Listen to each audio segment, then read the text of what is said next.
Hello दोस्तों, जवान दिल की धड़कन लिए बैठे हैं आप। तो मैं एक बात यकीन से कह सकता हूं, आपने अपनी लाइफ में कम से कम एक बार ये जरूर महसूस किया होगा।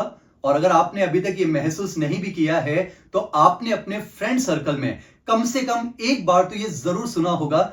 जब किसी शख्स को प्यार होता है तो एक फ्रेज यूज किया जाता है, फॉलिंग इन लव।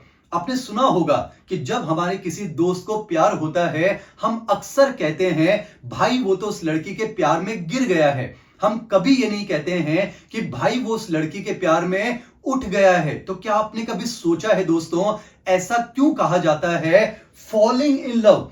ऐसा क्यों नहीं कहा जाता है राइजिंग इन लव? तो दोस्तों, आज के इस वीडियो में मैं आपको 5 ऐसे रीजन बताऊंगा जो इस बात को जस्टिफाई करते हैं कि जब प्यार होता है तो यही कहना सही रहता है, फॉलिंग इन लव। तो चलिए दोस्तों, आज सबसे पहले मैं आपके साथ शेयर करता हूं पहला साइंटिफिक एक्सप्लेनेशन, लॉजिकल रीजन।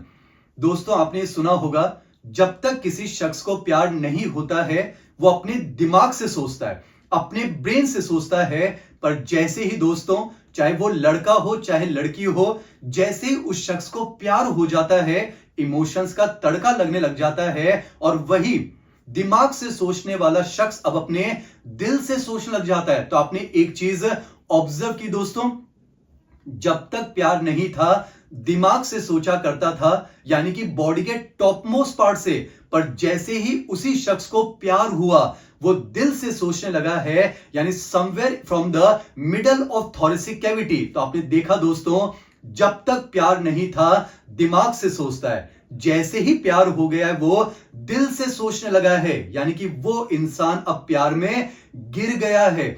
आप सोचिए दोस्तों, अगर बॉडी में हार्ट और ब्रेन की पोजीशन इंटरचेंज होती तो शायद फ्रेज होता राइजिंग इन लव। तो आपने देखा, पहले दिमाग से सोचा करता है, प्यार होते ही वो शख्स दिल से सोचने लग जाता है, यानी वो शख्स प्यार होने के बाद एक्चुअली प्यार में गिर गया है दोस्तों। तो ये था इसका पहला साइंटिफिक रीजन। दूसरा रीजन अब मैं आपके साथ शेयर करूंगा दोस्तों। वो दूसरा रीजन है लॉस ऑफ कंट्रोल। ये आप भी जानते हैं दोस्तों, जब भी कोई शख्स गिरता है, मैं नॉर्मली गिरने की बात कर रहा हूं दोस्तों, जब भी कोई शख्स गिरता है तो वो गिरना जो है वो सडन होता है, अनप्लैन्ड होता है। आप खुद सोचिए, क्या कोई जानबूझकर गिरता है? क्या कोई प्लानिंग कर कर गिरता है? नहीं दोस्तों, whenever we fall it's actually sudden and unplanned. तो दोस्तों, प्यार भी एक्चुअली में कुछ इसी तरह का तो होता है। जब भी प्यार होता है दोस्तों, उसकी प्लानिंग नहीं होती है। प्यार में पड़ने वाला इंसान कभी भी उस एग्जैक्ट मोमेंट को डिसाइड नहीं करता है। प्यार बस हो जाया करता है, सडन होता है, अनप्लैन्ड होता है। तीसरा रीजन मैं आपके साथ शेयर करूंगा दोस्तों, और वो तीसरा रीजन है वल्नरेबिलिटी। दोस्तों, whenever we actually fall, we are exposed and unprotected। दोस्तों, मैं यहां पर नेचुरली गिरने की बात कर रहा हूं। जब भी कोई शख्स ठोकर लगने की वजह से गिर जाया करता है तो वो एक्सपोज हो जाता है, अनप्रोटेक्टेड हो जाता है। प्यार भी एक्चुअली में दोस्तों कुछ ऐसा ही तो होता है। ये प्यार हमें इमोशनली वल्नरेबल बना देता है दोस्तों। प्यार में पड़ा हुआ शख्स अपने पार्टनर के सामने अपने दिल को खोलकर रख देता है, अपने दिल के सारे राज वो शेयर कर देता है। और इन केस अगर वो पार्टनर उस प्यार के लायक नहीं निकलेगा तो मैं कहना चाहूंगा कि दिल को खोलकर सामने रख देना इस केस में वो इंसान को अनप्रोटेक्टेड बना दिया करता है। चौथा रीजन है दोस्तों रिस्क। आपने एक और फ्रेज सुना होगा, इश्क है तो रिस्क है। दोस्तों, whenever we fall, मैं एक्चुअली में गिरने की बात कर रहा हूं। whenever we fall, we get hurt। जब हम गिर जाते हैं तो हमें चोट लग जाया करती है। और दोस्तों, प्यार में जब कोई इंसान गिरता है, जब किसी इंसान को प्यार होता है तो उसको भी चोट लगने के चांसेस बहुत ज्यादा होते हैं। लेकिन terms and conditions applied. Specially मैं बात कर रहा हूं जब रिजेक्शन की बात होती है या फिर बिट्रेल की बात होती है, धोखे की बात होती है, तो प्यार से ज्यादा चोटिल इंसान को कोई दूसरी चीज नहीं कर सकती।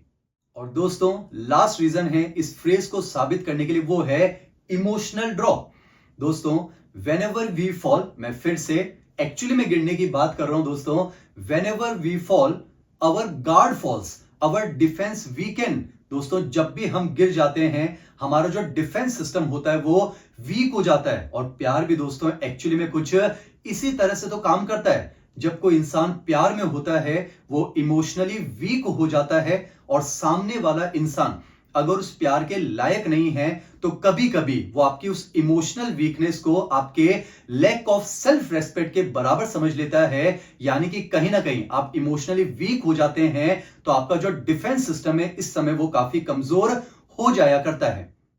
दोस्तों वैसे यहां पर मैंने आपको 5 रीजन बताए इस फ्रेज को सही साबित करने के लिए, फॉलिंग इन लव। पर दोस्तों कई बार यह भी देखा जाता है कि जब सही पार्टनर मिल जाया करता है तो दोनों मिलकर प्यार में ऊपर भी उठ सकते हैं। यानी दोस्तों कभी कभार यह फ्रेज भी सही साबित हो जाता है, राइजिंग इन लव। और इसके लिए दोस्तों मैं कोई एग्जाम्पल आपको बताना नहीं चाहूंगा, मैं एग्जाम्पल आपको दिखाना चाहूंगा। और अगर आप वाकई में सच्चे हिंदुस्तानी हैं तो आप इस चीज को देखकर जरूर यकीन रखेंगे कि अगर पार्टनर सही हो तो प्यार में साथ में उठा भी जा सकता है। तो उसके लिए दोस्तों बेस्ट एग्जांपल है ये फोटो आपके सामने।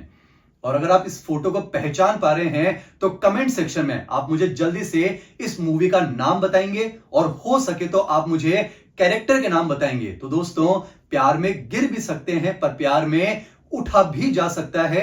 यह सब डिपेंड करता है आपकी मोहब्बत पर, आपके प्यार पर, आपकी शिद्दत पर, आपके विश्वास पर और मोस्ट इंपॉर्टेंटली आपके पार्टनर पर।